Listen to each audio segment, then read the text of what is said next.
Welcome back to Braintree Today. I'm Martha Konstandinidis and you're watching BCAM TV. Now we'll be getting into our latest stories from the week.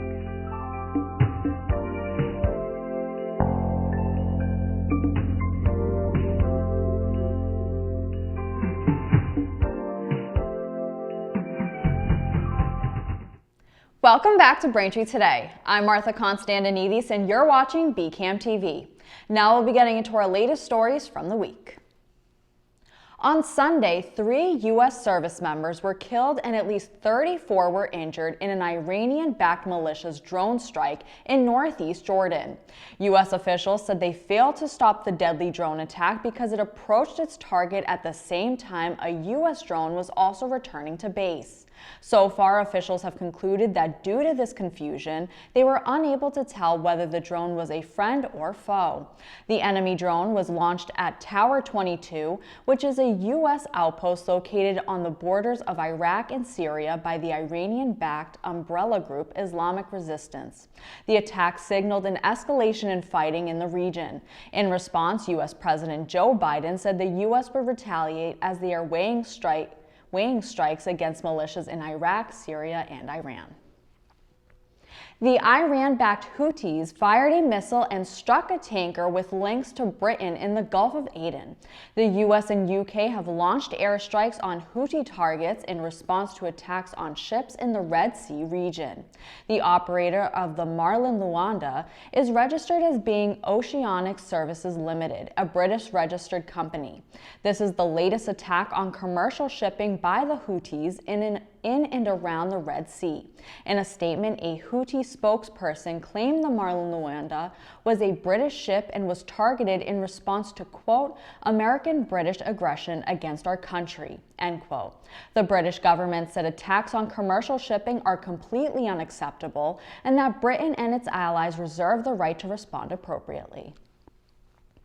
The Biden administration has approved the sale of U.S. F-16 fighter jets to Turkey following the Turkish government's ratification of Sweden's membership in NATO.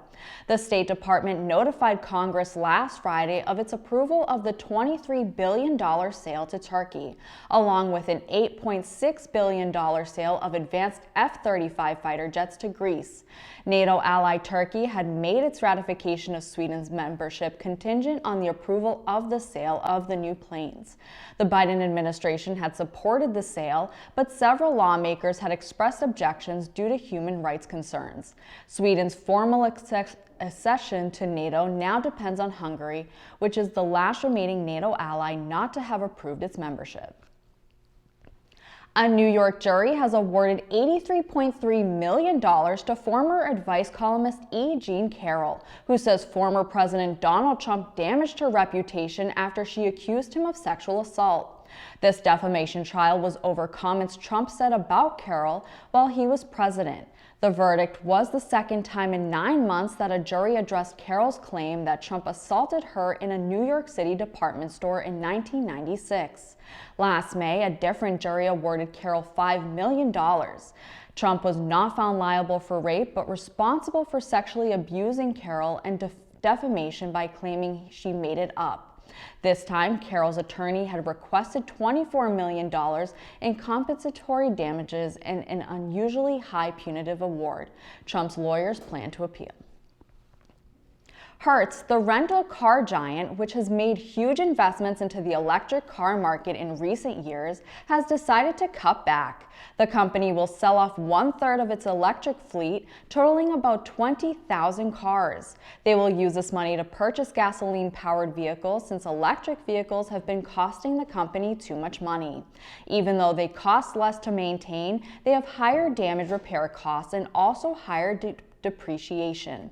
According to Hertz CEO Stephen Scher, collision and damage repairs on an electric vehicle can cost twice as much as that of a combustion engine vehicle. And EV price declines in the new car market have pushed down the resale value of Hertz used EV rental cars. Thanks for watching Braintree Today. We'll be right back with more after the break. It's that time of the year again, flu season. Getting vaccinated against the flu and COVID-19 can help keep you, your family, and your community healthy. You can even get both vaccines at the same time. Visit mass.gov/flushot to learn more. Welcome back. A man accused of an armed robbery at a Braintree CVS store was arrested in Brockton over the weekend. Brockton police announced that the 33-year-old Brockton resident was arrested on Saturday and that he is suspected of at least 3 armed robberies in the area over the past 2 weeks. Braintree police alerted the Brockton department to an armed robbery at the Washington Street CVS that took place on Friday, sparking a multi-hour manhunt. The man, who was unnamed by police, faces several charges tied to the robberies of a McDonald's at Montello Street, Seasons gas station on Belmont Street, and CVS on Center Street in Brockton. He will be formally charged in court this week. It was a record year for home sales and prices across the state, but not necessarily in a good way. According to a new report from the Warren Group, single-family home sales fell to a 12-year low in 2023 with limited inventory and record-high prices. In Braintree, the company found that 229 homes were sold in 2023, down from 282 home sales in 2022. This figure indicates a steep decline from previous years too, as the company said the 2023 figure marked the lowest number of home sales since 2011. Even with local home sales decreasing, prices for these homes increased. In Braintree, the median 2022 sale price landed at $649,500, but rose to $680,000 in 2023.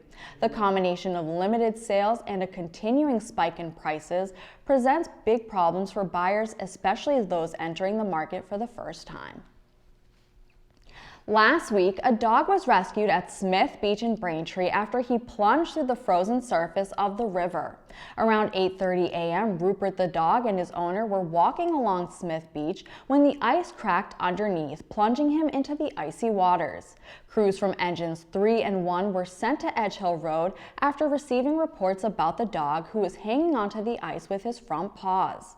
Firefighter Dan Cross put on a wetsuit and rescued Rupert using a rope and lifesaver ring, then carried him back to shore where he was reunited with his owner.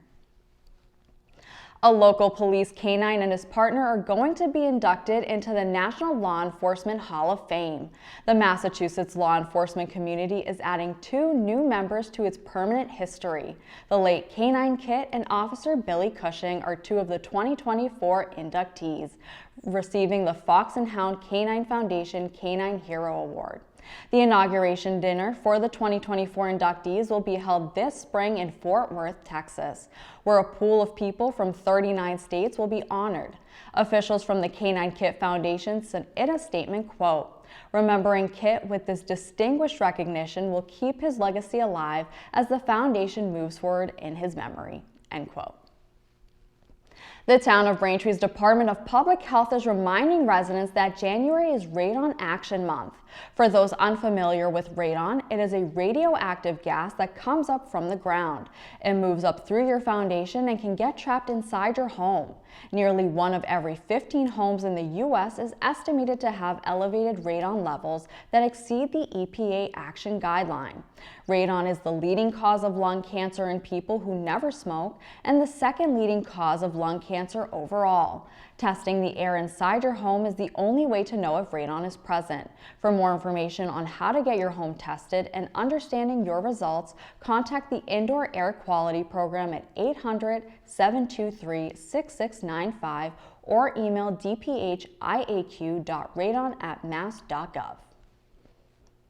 The second ever Lunar New Year Festival was announced at last week's Town Council meeting. The second annual event is being held on Sunday, February 4th to celebrate the Year of the Dragon.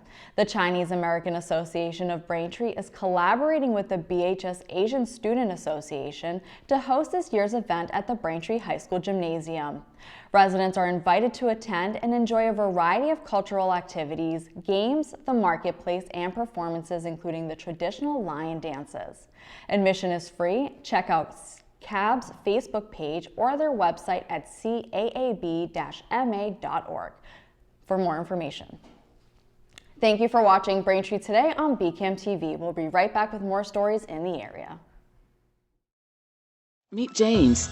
He was surprised to find out that he has elevated blood pressure, which could turn into high blood pressure. So he talked with his doctor about a healthy path to get his numbers down. He quit smoking, which makes a big difference for his overall heart health. He also cut down on salt by watching out for high sodium on food labels and added a 30-minute walk 5 days a week to his routine. These healthy steps weren't easy, but lowering his blood pressure was worth it. Learn more about his healthy path. Welcome back to Braintree today. Now let's get right into more stories.